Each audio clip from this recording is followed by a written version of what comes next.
But, this work that Philip's doing, that we are part of, that I hope, my party in Parliament will be pushing for, the sort of changes that we need, which are about a restoration of liberty, but also a restoration of community. The answer is not more regulation. It's education, not regulation. Therefore, we have to start educating people so they understand the danger this what looks harmless, flicking through images, is actually doing to their lives, and the stress it's causing, the health issues it's causing. So the answer is we have to go back to basics. There is a great correction underway, I think, in our culture, and I just hope it happens fast enough, because we are speeding towards some very, very dangerous cliff edges, and the acceleration of change is something unprecedented in human history.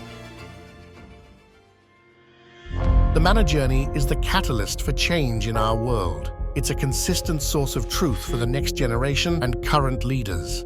Our mission is to change the world by reframing our current governance, by using ancient wisdom to solve modern problems, and by shaping innovative new businesses to have a culture of pursuit of purpose.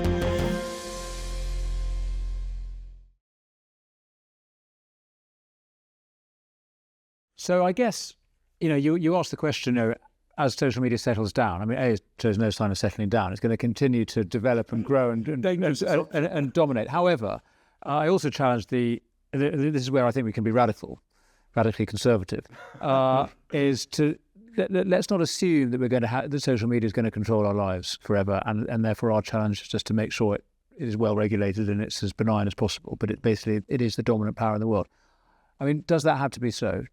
Isn't it? I imagine a world in which actually, the children are not addicted to screens from age 4 onwards. Kids are given their childhood back. Adults don't spend every waking hour looking at a screen either, and there is a cultural assumption that there's a better way to live. So, rather, as I said about what would come next, well, I fear something bad would come next, because something bad always does come next. But nevertheless, there are opportunities, I think, for doing things better. And you can only work with your imagination, and my imagination is backward looking. So I imagine a world in which we're properly connected as we used to be, in a more egalitarian way than before. So not hierarchical kind of feudal structures, but nevertheless a society in which we are related and we are neighbours and we know each other. And the reason people behave so badly on social media is because they don't know each other.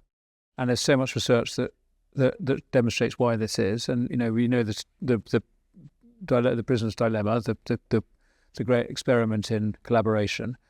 People behave badly to each other if they're only encountering each other once. But if they know they're going to meet again and again and again, they behave well.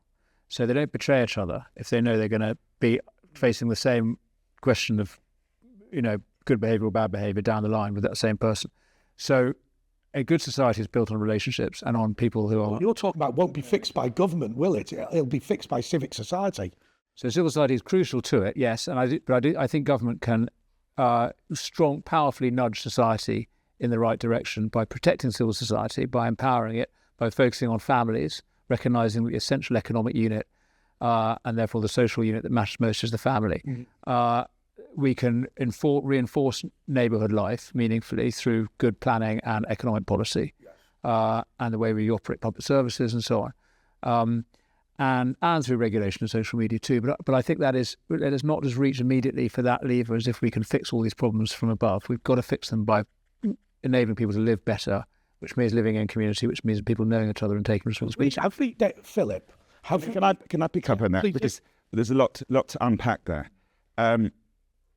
We have to educate, not regulate. I think we're both conservatives in the way we think.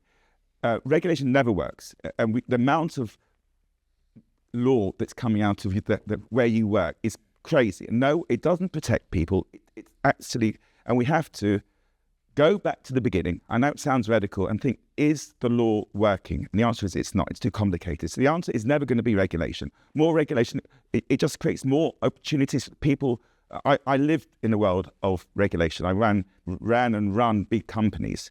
And regulation is a bane of our lives. Most of our time is spent on regulation. The answer is not more regulation. It's education, not regulation. Therefore, we have to start educating people so they understand the danger this what looks harmless flicking through images is actually doing to their lives, and the stress it's causing, the health issues it's causing.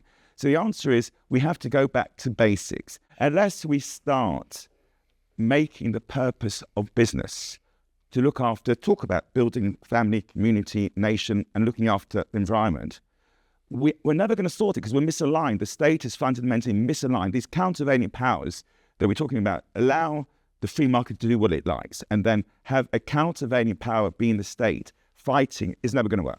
That simply won't work, and therefore that will end up with more and more regulation, with more and more loopholes, which is what we live through.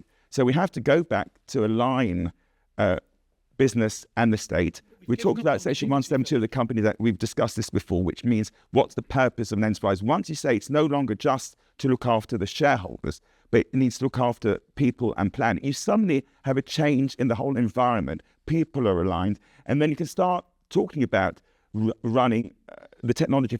But community feels long gone to me, Philip.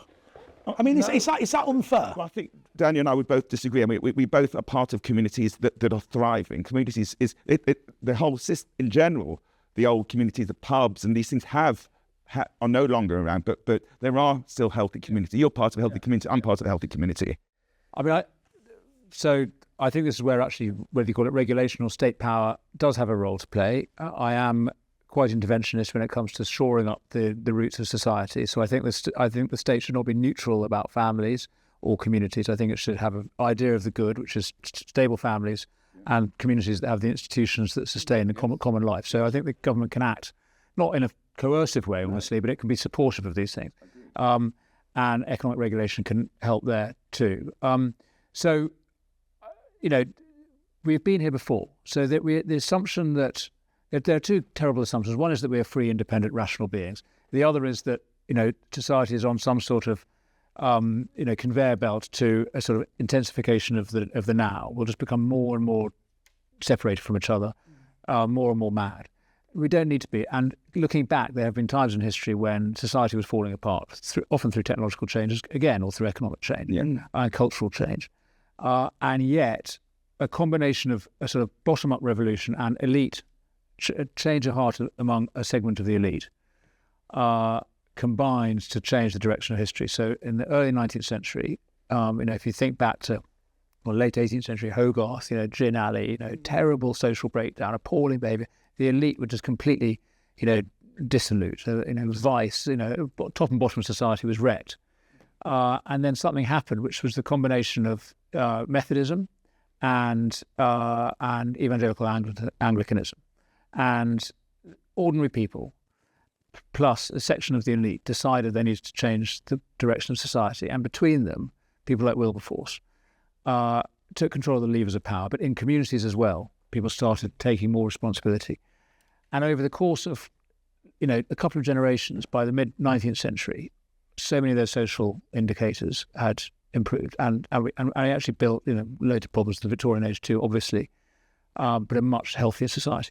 So I don't accept the assumption that everything's got to get worse, but it does require a combination of elite and popular change. Part of the infrastructure of our community, Philip mentions, pubs, scouts, church groups, all these sorts of things. I feel as if I grew up in a very different world than today, and it's not that long ago. Yeah. But we had the local church, we had the local scouts attached to it. The primary school was all within walking distance. The pub was group therapy. They said, like I said, they said the same in 200 years ago. In New Year's or Christmas Day, I think in 1800. Can I get my facts right here? There was about a dozen people at St Paul's Cathedral going to church. 50 years later, the place was packed. Okay. So I don't accept that churches are in irreversible decline. Some churches will be. Right. A lot of Anglican churches will be, trying to get in with the culture rather than standing as an alternative to it. But churches and other faith groups are thriving in pockets and could again. Likewise, I went to a thing in my constituency the other day for the Scouts. You talk about the Scouts. There's masses of young people there being really, really positive about all the social action that they do. So even these old institutions are not dead, even though they are much diminished. They're still the green roots are there, and there are new forms. There are new forms of community and sort of social activity and purpose And I think among young people, to generalise here, people in their 20s and 30s, they totally echo what Philip's been saying about purpose being the driving motor of their life.